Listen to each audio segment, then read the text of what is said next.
राधे कृष्णा आप सभी को। वैशाख मास महात्म्य के अध्याय 15 में श्रुतदेव जी भगवत कथा और कीर्तन का महत्व बता रहे थे। अब आगे वैशाख मास महात्म्य अध्याय 16। श्रुतदेव जी कहते हैं, पूर्व काल में पांचाल देश में पुरुयशा नामक एक राजा थे, जो पुण्यशील एवं बुद्धिमान राजा भूरियशा के पुत्र थे। पिता के मरने पर पुरुयशा राज्य सिंहासन पर बैठे।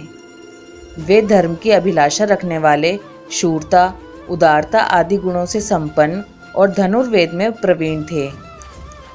उन महामती नरेश ने अपने धर्म के अनुसार पृथ्वी का पालन किया। कुछ काल के पश्चात राजा का धन नष्ट हो गया। हाथी और घोड़े बड़े बड़े रोगों से पीड़ित होकर मर गए। उनके राज्य में ऐसा भारी अकाल पड़ा जो मनुष्यों का अत्यंत विनाश करने वाला था। पांचाल नरेश राजा पुरुयशा को निर्बल जानकर उनके शत्रुओं ने आक्रमण किया और युद्ध में उनको जीत लिया। इसके पश्चात पराजित हुए राजा ने अपनी पत्नी शिखिनी के साथ पर्वत की कंदरा में प्रवेश किया। साथ में दासी आदि सेवकगण भी थे। इस प्रकार छिपे रहकर राजा मन ही मन विचार करने लगे कि मेरी यह क्या अवस्था हो गई है। मैं जन्म और कर्म से शुद्ध हूँ, माता और पिता के हित में तत्पर रहा हूँ, गुरु भक्त, उदार, ब्राह्मणों का सेवक, धर्मपरायण, सब प्राणियों के प्रति दयालु, देव पूजक और जितेंद्रिय भी हूँ। फिर किस कर्म से मुझे यह विशेष दुख देने वाली दरिद्रता प्राप्त हुई है? किस कर्म से मेरी पराजय हुई और किस कर्म के फलस्वरूप मुझे यह वनवास मिला है? इस प्रकार चिंता से व्याकुल होकर राजा ने खिन्न चित्त से अपने सर्वज्ञ गुरु मुनि श्रेष्ठ याज और उपयाज का स्मरण किया। राजा के आवाहन पर दोनों बुद्धिमान मुनीश्वर वहां आए। उन्हें देखकर पांचाल प्रिय नरेश सहसा उठकर खड़े हो गए और बड़ी भक्ति के साथ गुरु के चरणों में मस्तक रखकर प्रणाम किया। फिर वन में पैदा होने वाली शुभ सामग्रियों के द्वारा उन्होंने उन दोनों का पूजन किया और विनीत भाव से पूछा, विप्रवरों, मैं गुरु चरणों में भक्ति रखने वाला हूँ। मुझे किस कर्म से यह दरिद्रता, कोष हानि और शत्रुओं से पराजय प्राप्त हुई है? किस कारण से मेरा वनवास हुआ और मुझे अकेले रहना पड़ा? मेरा ना कोई पुत्र है, ना भाई है और ना हितकारी मित्र ही है। मेरे द्वारा सुरक्षित राज्य में यह बड़ा भारी अकाल कैसे पड़ गया? ये सब बातें विस्तार पूर्वक मुझे बताइए। राजा के इस प्रकार पूछने पर वे दोनों मुनिश्रेष्ठ कुछ देर ध्यानमग्न हो इस प्रकार बोले, राजन, तुम पहले के 10 जन्मों तक महापापी व्याध रहे हो। तुम सब लोगों के प्रति क्रूर और हिंसा परायण थे। तुमने कभी लेश मात्र भी धर्म का अनुष्ठान नहीं किया। इंद्रिय संयम तथा मनोनिग्रह का तुमने सर्वथा अभाव था। तुम्हारी जिह्वा किसी प्रकार भगवान विष्णु के नाम को नहीं लेती थी। तुम्हारा चित्त गोविंद के चारु चरणार विंदों का चिंतन नहीं करता था और तुमने कभी मस्तक नवाकर परमात्मा को प्रणाम नहीं किया। इस प्रकार दुरात्मा व्याध का जीवन व्यतीत करते हुए तुम्हारे 9 जन्म पूरे हो गए। 10वां जन्म प्राप्त होने पर तुम सह पर्वत पर पुनः व्याध हुए।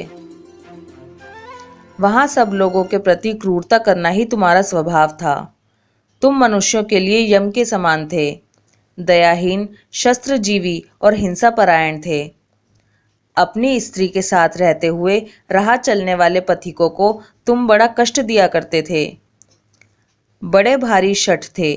इस प्रकार अपने हित को ना जानते हुए तुमने बहुत वर्ष व्यतीत किए। जिनके छोटे छोटे बच्चे हैं, ऐसे मृगों और पक्षियों के वध करने के लिए तुम दयाहीन दुर्बुद्धि को इस जन्म में कोई पुत्र प्राप्त नहीं हुआ। तुमने सबके साथ विश्वासघात किया, इसलिए तुम्हारे कोई सहोदर भाई नहीं हुआ। मार्ग में सबको पीड़ा देते रहे, इसलिए इस जन्म में तुम मित्र रहित हो। साधु पुरुष के तिरस्कार से शत्रुओं द्वारा तुम्हारी पराजय हुई है। कभी दान न देने के दोष से तुम्हारे घर में दरिद्रता प्राप्त हुई है।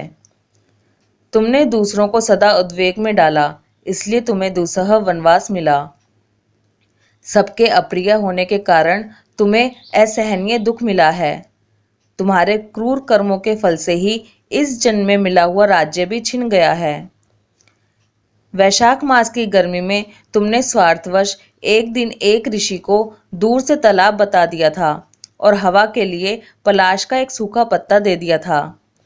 बस जीवन में इस एक ही पुण्य के कारण तुम्हारा यह जन्म परम पवित्र राजवंश में हुआ है।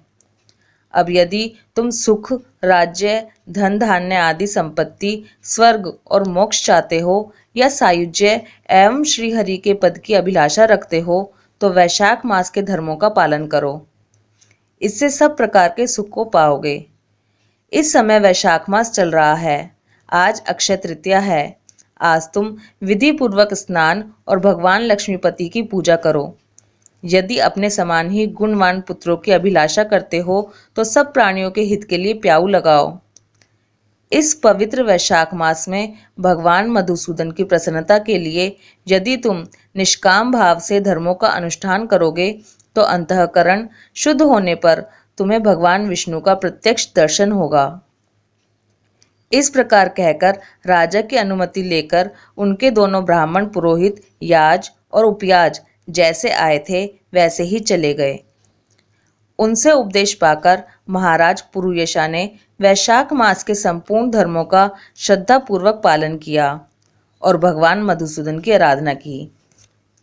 इससे उनका प्रभाव बढ़ गया तथा बंधु बांधव उनसे आकर मिल गए। तत्पश्चात वे मरने से बची हुई सेना को साथ ले बंधुओं सहित पांचाल नगरी के समीप गए। उस समय पांचाल राजा के साथ राजाओं का पुनः संग्राम हुआ। महारथी पुरुयशा ने अकेले ही समस्त महाबाहु राजाओं पर विजय पाई।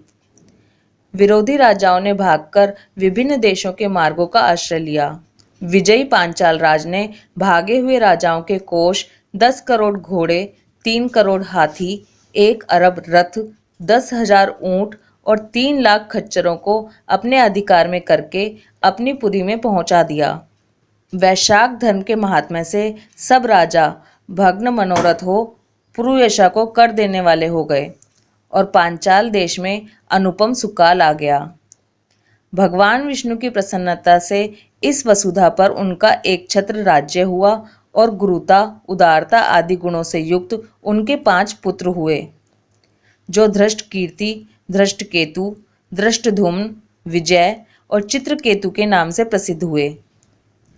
धर्मपूर्वक प्रतिपालित होकर समस्त प्रजा राजा के प्रति अनुरक्त हो गई। इससे उसी क्षण उन्हें वैशाख मास के प्रभाव का निश्चय हो गया।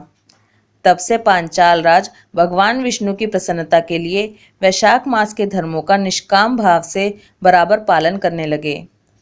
उनके इस धर्म से संतुष्ट होकर भगवान विष्णु ने अक्षय तृतीया के दिन उन्हें प्रत्यक्ष दर्शन दिए। ये था वैशाख मास महात्म्य अध्याय 16। कल इसके आगे की कथा को सुनेंगे। राधे कृष्णा।